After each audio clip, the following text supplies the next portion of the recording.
제목을 종교개혁이라고 잡았지만은 실상은 종교개혁보다는 교회개혁이 더 어울리죠. 종교개혁보다도 교회개혁이 더 어울리죠. 결국에 교회가 개혁되어져야 한다, 그 얘기는 무슨 건물이 개혁돼야겠어요? 사람이 개혁되는 것이 교회 개혁이고 종교 개혁이 되는 것이죠.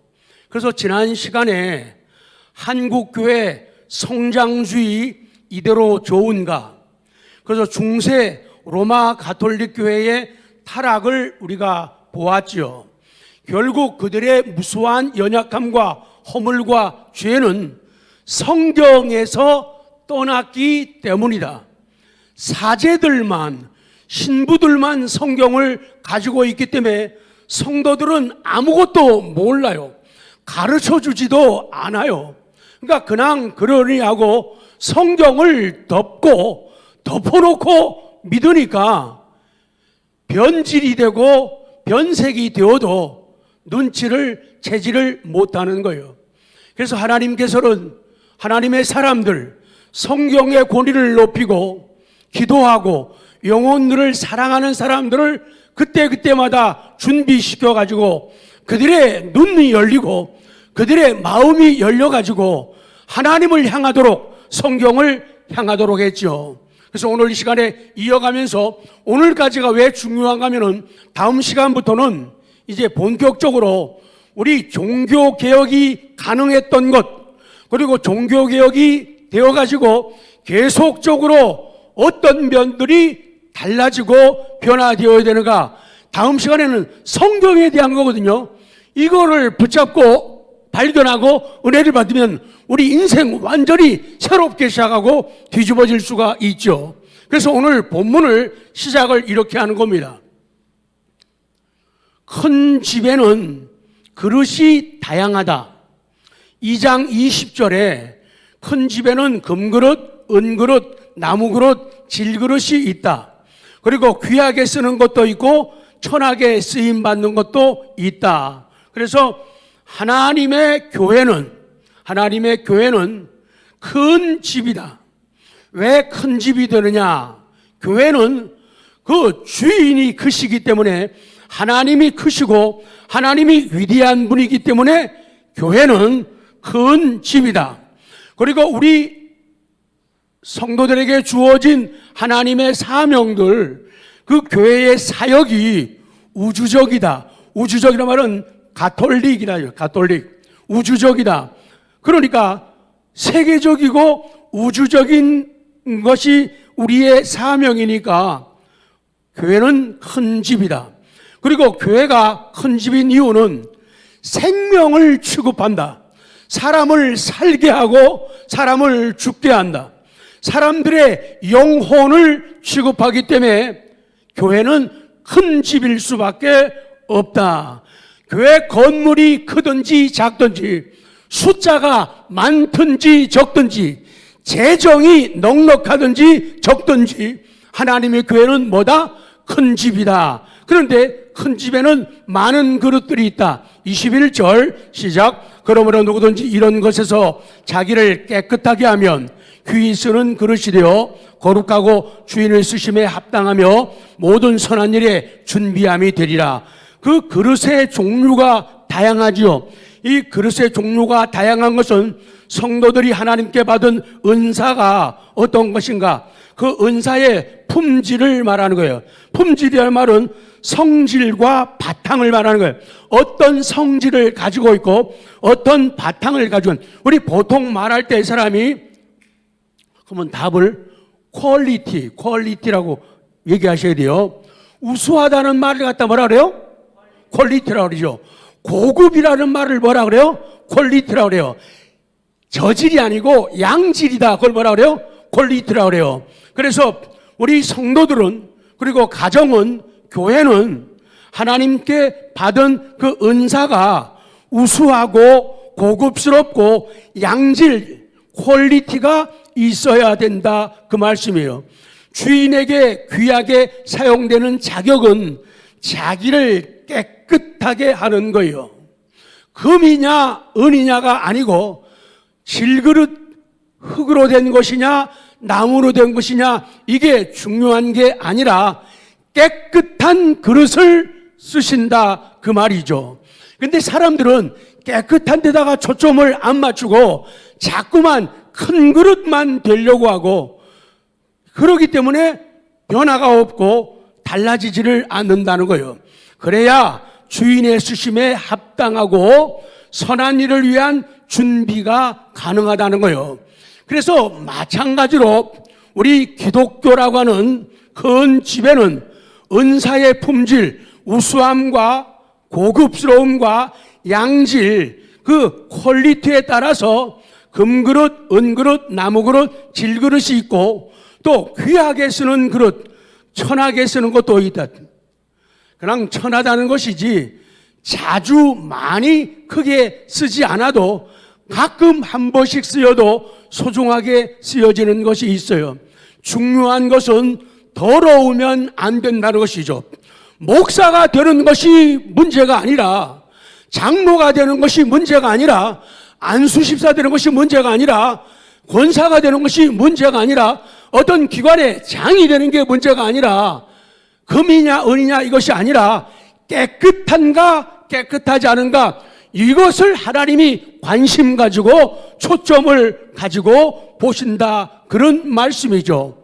종교개혁은 로마 가톨릭의 타락과 부패함을 비판하면서 쇄신을 요구하며 일어난 기독교 개혁 운동입니다. 그래서 종교개혁은 부패한 로마 가톨릭의 교회를 갱신하고 본래 교회의 본질을 회복하는 거예요. 옛날로 돌아가는 거예요. 초대교회로 돌아가는 거예요. 성경으로 돌아가는 것. 이것이 종교개혁 운동이다. 그렇기 때문에 마틴 루터나 종교개혁자들 칼빈이나 이런 분들이 로마 천주교에 대해서 대항을 했다고 말하지만은 사실은 로마 천주교를 죽이려고 하는 운동이 아니라는 거예요. 로마 천주교 죽으라고 하는 운동이 개혁운동이 아니에요. 부패했으니까 살라는 거죠. 썩지 말라는 거죠. 그리고 같이 살자는 것, 이게 종교개혁이에요. 그래서 종교개혁은 멀리는 14세기 말 영국의 위클리프라고 하는 종교개혁자, 또 보헤미아는 체코예요. 체코에 있는 서부 도시를 보헤미아라는데 이 체코의 보헤미아에 훌륭한 후스라고 하는 누구요? 후스라고 하는 종교개혁자, 정말로 하나님을 사랑하고 두려워하는 사람, 성경을 제일 주의로 어떤 사람의 말이 아니라 성경을 중심으로 위주하는 개혁자가 후스라고 하는 사람인데 이 사람은 성경 진리를 붙잡고 그 당시 로마 교회, 로마 천주교, 로마 가톨릭이 세속화되는 것을 비난하는 거예요. 그렇게 하면 안 된다고, 우리 같이 살자고, 개혁하자고 한 거예요. 그러니까 실제는 후스가 고마운 사람이에요? 미운 사람이에요? 모르시네. 고마운 사람이에요. 어떤 사람이에요? 고마운 사람이에요. 그렇게 하면 죽으니까 같이 살자고, 그렇게 하지 말라고, 그 길로 가지 말라고 얘기를 한 거거든요. 그러니까 미워가지고는 종교회의에서 후스를 화형시켜 버렸어요. 40이 안 되어가지고 이 사람은 죽었어요. 우리는 그분의 신앙이 얼마나 보상하고 매력적이고 하나님 앞에서 얼마나 많은 칭찬과 인정과 상급을 받을 것인가를 성경을 통해서 우리는 믿어요.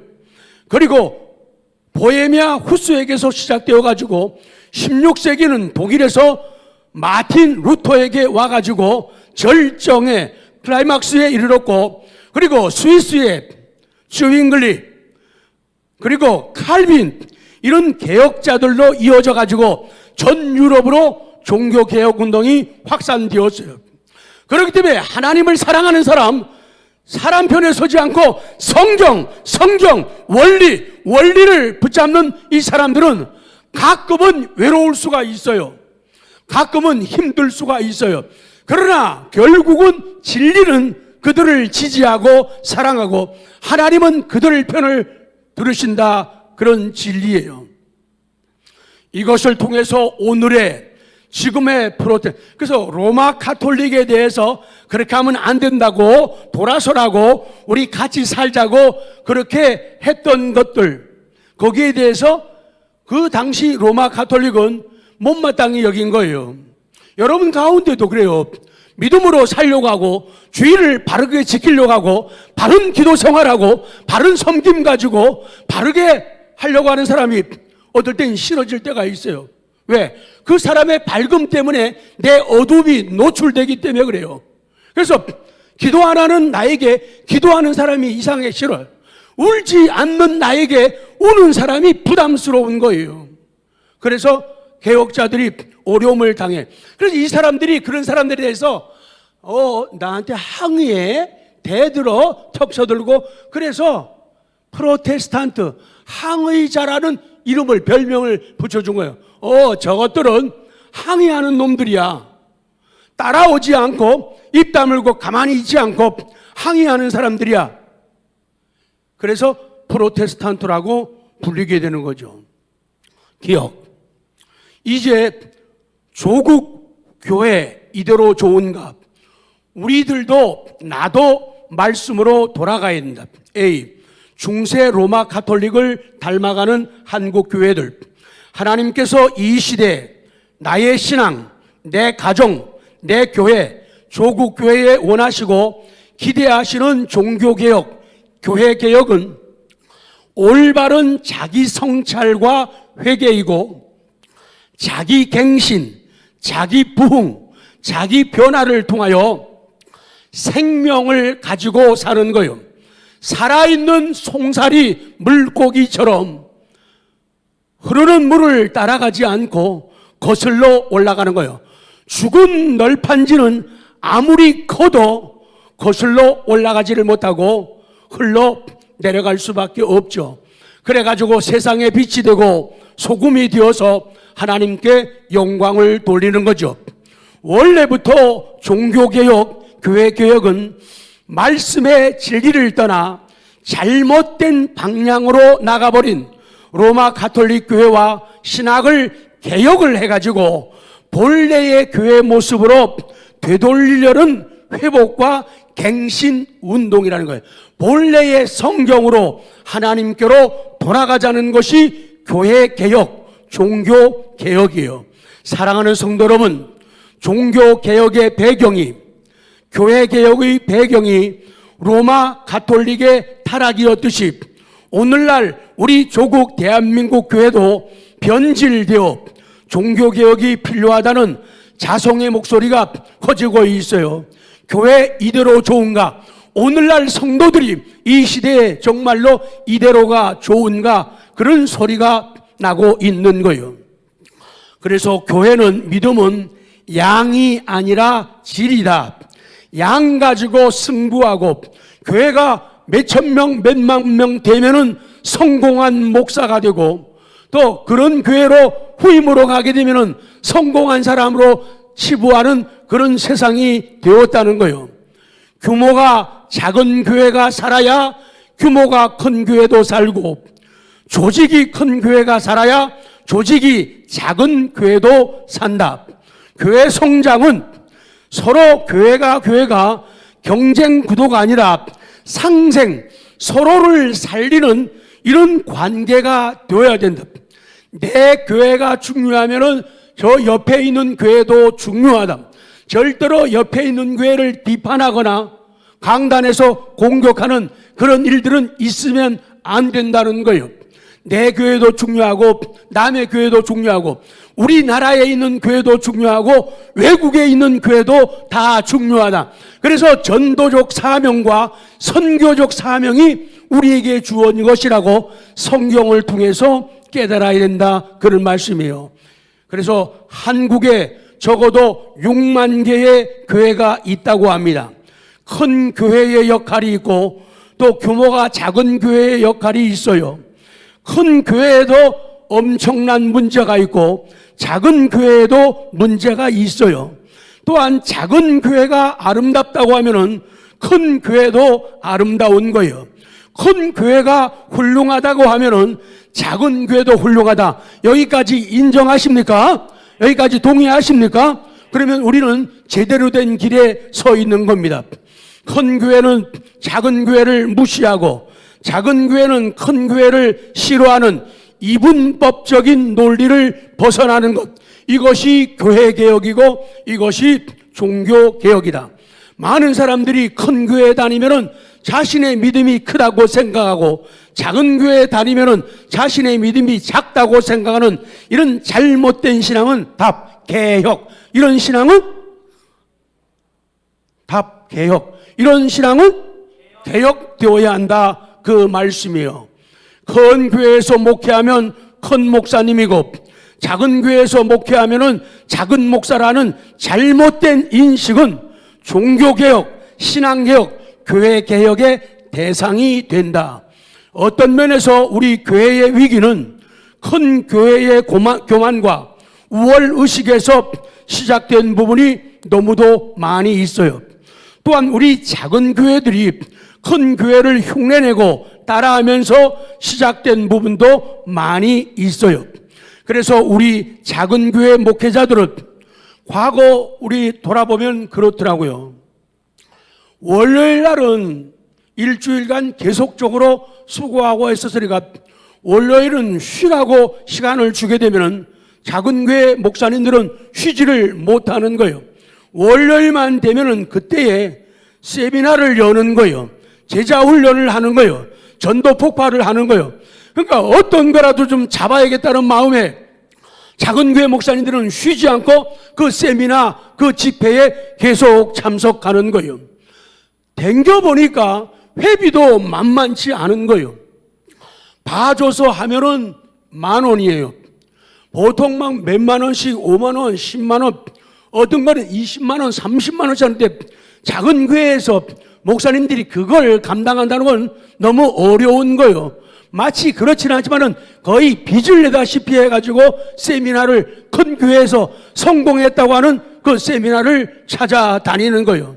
비싼 회비도 엄청 내야 했고 쉬는 시간 월요일도 투자하고 주어진 시간을 다 거기다가 써버리는 거예요. 매일 밖에 나가서 세미나 다니고 집회 다니고 그러다 보니까 교회를 돌아볼 시간이 없는 거예요. 작은 교회 목사님들이. 거기다가 또 작은 교회 목사님들도 모임을 가져야 되잖아요. 그러면은 조그맣게 모임을 단체를 만들어 가지고 모임을 하니까 매일 밖에 나가는 거예요. 매일 밖에 나가는 거예요. 교회를 잘 지키질 않는 거예요. 그러니까 관심이 없어요. 교인들은 매일 배고프고 목이 마른 거예요. 그것도 교회가 문제가 생기는데 큰 몫을 했다는 것이죠. 그러다 보니까 교회는 경영하게 물든 싸구려 교회예요. 모든 것이 양으로 생각을 하고 취급을 하는 거예요. 그래서 어떻게 하면 교회 경영을 잘해가지고 숫자를 많게 하고 연보가 많아져가지고 재정이 넉넉할까 여기에 근심하고 걱정하고 세미나도 어떻게 하면 교회 재정을 늘리는 방법 이런 세미나가 인기를 끄는 거예요. 물량을 투입하면서 52주를 성장용 이벤트를 가동하는 거예요. 성장 프레임에 갇혀가지고 자유함이 없어요. 매일 작은 교회 목회자들은 긴장과 눌림으로 생활을 하는 거예요. 마음속에 성령 충만함과 말씀 충만함 그런 은혜들이 없는 거예요. 그 양떼들에 대한 관심이 자꾸만 적어지고 없어지고 놀아도 성도들하고 놀고 자도 성도들하고 먹어도 마셔도 성도들하고 해야 되는데 매일 밖으로 나가는 거예요.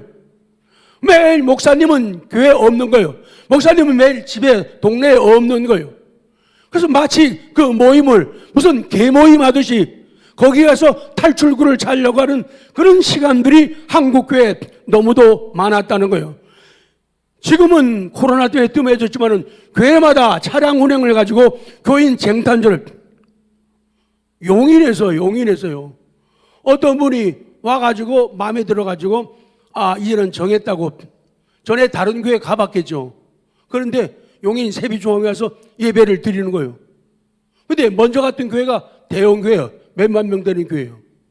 근데 그 교회에서 교회 앞에 차를 대고 사람 찾으러 온 거예요. 빨리 나오라고. 난 안 간다고. 데리고 가야겠다는 거예요. 우리 교원이라고. 등록했다고. 그렇게 세상이 되어가는 거예요. 교회가 그렇게 되어가는 거예요. 그것뿐 아니라 교회가 목사님들이 욕심을 엄청 내는 거예요. 교회를 기업화하는 거예요. 기업화를 촉진하기 위해서 지성전 설립을 하는 거예요. 프랜차이즈. 그래서 우리 말하면은 양주 한빛전원교회, 양평 한빛전원교회, 성남 한빛전원교회, 서울 한빛전원교회, 이렇게 프랜차이즈처럼 이렇게 하는 거예요. 좋은 의도라고 말하지만은 그 지역에도 교회들이 있고 많은데 꼭 그렇게. 제가 여러분에게도 전도할 적에 다른 교회 가까이 가서 전도하지 말라고. 아주 나쁜 일이다. 거기는 그쪽에다 맡겨도 된다며. 우리는 우리 쪽을 커버하면서 복음을 전하고 사람들을 살려야지. 교회 앞에 와가지고 다른 교회 옆에 바로 앞에 가가지고 전도지 뿌려주면 그건 이거 맞을 수 있어요. 아주 안 좋은 거예요. 교회가 그렇게 흘러갔다는 얘기예요. 그리고 물론 운동선수나 가수나 연예인 그분들의 간증이 소중합니다. 아름다워요. 많은 은혜를 주고 감동을 줘요. 그런데 그것이 마치 유행처럼 많아지고 커지고 늘어나기 시작한 거예요. 작은 교회들은 그거 감당이 안 되는 거예요. 연예인들, 운동선수들, 가수들 한번 불러가면은 돈 몇백만 원씩 강사비를 주는 거잖아요. 그거 어떻게 감당하냔 말이죠. 목사님 한 달 사례비보다 더 많이 주는 거예요. 그래도 그렇게 하는 거예요. 그걸 해서 어떻게 하면 사람 좀 모일까 하고. 근데 그게 문제가 아니에요. 운동선수, 가수, 연예인 이런 분들의 간증 다 중요하고 은혜가 되고 감동받는 건 확실하고 맞아요. 근데 이게 유행처럼 많아지면서 말씀이 외쳐지고 말씀이 강조가 돼야 할 소중한 이 강단을 아마추어들에게 계속 내주기 시작을 하는 거예요. 한국 교회가 약해진 이유 가운데 하나가 전문가가 아닌 사람들이 강단을 차지하고 그들이 앞에 서가지고 마이크를 잡기 시작했다는 거예요. 그래서 목회자가 계속 꾸준히 말씀을 준비하고 눈물로 기도하면서 준비한 그 말씀보다도 다른 것들이 그 자리를 대치하고 차지하면서 강단이 약해지기 시작한 거예요. 말씀이 없어지고 약해지니까 개인과 가정과 공동체와 사회에 문제가 생겨나기 시작하는 거예요. 그래서 말씀이 중요하다. 이 다음 시간에 말씀드릴 거지만은 먼저 한번 맛을 보시죠. 디모데후서 3장 14절. 정신이 나는 만큼 우리 한번 다 같이 14절부터 시작. 그러나 너는 배우고 확신한 일에 거하라. 너는 내가 누구에게서 배운 것을 알며 또 어려서부터 성경을 알았나니 성경은 능히 너로 하여금 그리스도 예수 안에 있는 믿음으로 말미암아 구원에 이르는 지혜가 있게 하느니라. 모든 성경은 하나님의 감동으로 된 것으로 교훈과 책망과 바르게 함과 의로 교육하기에 유익하니 이는 하나님의 사람으로 온전하게 하며 모든 선한 일을 행할 능력을 갖추게 하려 함이라. 성경이 이렇게 중요한 거예요. 그 때문에 성경을 놓으면 안 돼요. 성경을 놓치면 안 돼요. 성경을 팔면 안 돼요. 성경, 말씀, 아멘, 말씀을 놓치면 안 된다는 거예요. 그것을 봐서 좋은 교회다 아니다 말하는 거예요. 시설이 얼마나 갖춰지고 재정이 얼마나 많고 인원이 얼마나 많은가가 아니에요. 얼마나 성경적이냐, 얼마나 성경이 권위가 있느냐, 얼마나 하나님의 말씀이 인정을 받고 성도들이 하나님 말씀 앞에서는 네, 아멘, 아멘 이렇게 화답하느냐, 이걸 가지고 좋은 교회 아닌 교회를 분간하고 판단을 해야 된다, 그 말씀이에요. 한국 교회의 성장주의, 1만 명 모이는 한 교회보다 100명 모이는 100교회가 더 귀하다는 것을 우리는 알아야 됩니다. 1만 명 모이는 한 교회보다 100명 모이는 100교회가 더 건강한 구조임을 우리는 알아야 돼요. 우리가 코로나를 거치면서 깨닫고 배웠습니다. 정말 중요한 것은 양이 아니라 질이라는 것을 깨달았어요. 그래서 이제는 양적 성장에서 질적 성장, 영적 성장으로 돌려야 돼요. 그래서 영적 회복이 최고의 가치이고 영적 성장이 목표가 되는 우리 교회, 우리의 신앙 되기를 원합니다. 이런 진리를 깨닫고 돌아서는 것, 리턴하는 것, 이것이 종교개혁이고 신앙부흥이고 우리 교회 개혁이다, 비로갑니다. 종교개혁은 현재 진행형입니다. 500여 년 전에 종교개혁운동은 미완성이었어요. 미완성이에요. 왜냐하면 종교개혁자들이 성경으로 돌아가자고 외쳤지만은 성경으로 돌아가지 않고 바뀌지 않는 로마 가톨릭이 지금도 여전히 건재하게 남아있다는 거예요.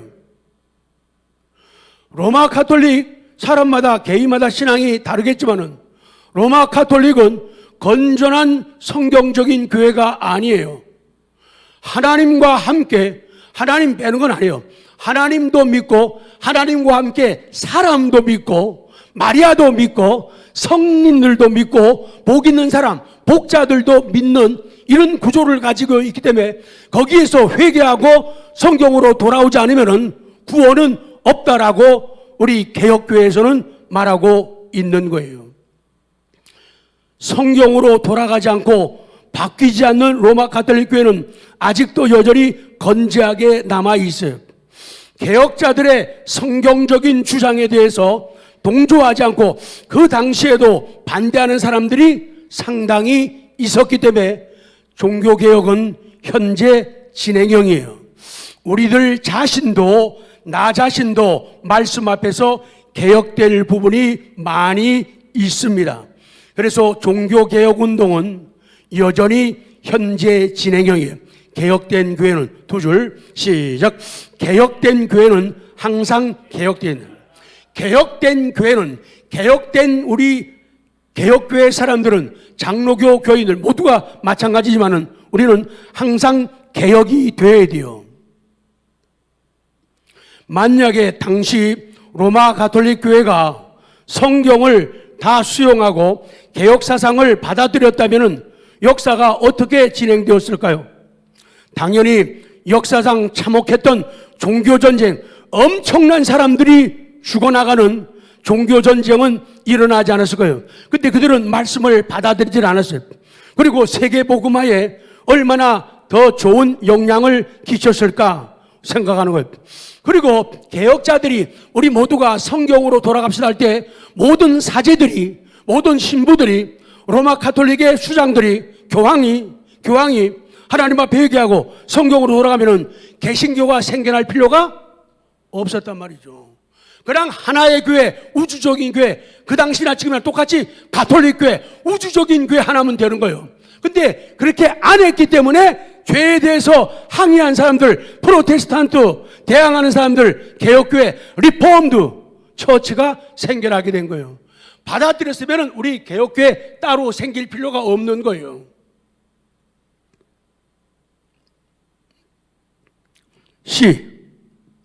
그럼 우리 조국교회는 어떤 부분들이 개혁되고 갱신되어야 되는가? 간단하게만 정리하겠습니다. 강단 사역의 개혁이에요. 설교하는 이 강단 사역이 개혁된다. 말씀 회복이 제일 중요하다. 대각성 운동 역시 교회 개혁 운동이고 말씀 회복 운동입니다. 그리고 예배 의식의 단순화로 개혁되어져야 돼요. 절차, 예전이라고 하는 것, 이것도 중요하지만은 그것은 구원의 조건이 아니에요. 그래서 그 어떤 형식보다도 내용, 질 가지고 말씀 가지고 승부하는 교회, 예배 의식이 단순화되어야 된다. 그리고 말씀의 생활을 위한 권징 회복이에요. 참 어려운 부분이에요. 그럼에도 되어야 할 부분이죠. 말씀과 기도로 성결을 추구해 거룩하게 깨끗한 그릇으로 살려고 노력을 해야 되고, 또 반대로 하나님 말씀에 순종하지 않는 사람들에 대해서는 책망과 바르게 하는 권징이 따라야 된다는 거죠. 잘못하면은 채찍도 대고, 잘못하면은 혼도 좀 내주고, 철 안 든 자식을 향해서 아버지의 사랑이 회초리가 움직일 수 있는 교회가 되어 있다는 거예요.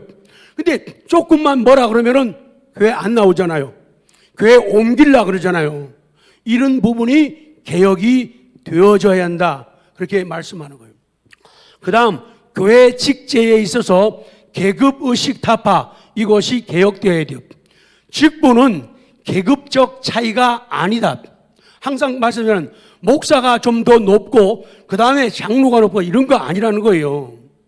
계급적 차이가 아니라 기능적 구분이에요. 하는 일이 다르다, 그 얘기예요. 직분은 계급이 아니라 기능의 차이다.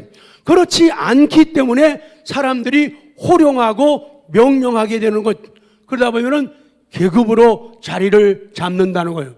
그 다음에는 어떤 부분이 개혁되느냐? 주일 회복과 절기 철폐예요. 주일 개념이 갈수록 희박하여지고 있어요. 전에는 주일 한번 빠지면은 벌벌 떨고 두려워하고 미안해하던 사람들이 이제는 주일 한번 빠지는 거는 너무 식은 뭐 먹겨? 그거 고쳐야 된다는 거예요. 어쩔 수 없는 상황은 누구도 어쩔 수 없어요. 그런데 어쩔 수 있는데 어쩔 수 없이 행동하는 사람은 그건 부끄러움과 죄송함이 될 수밖에 없다는 거예요.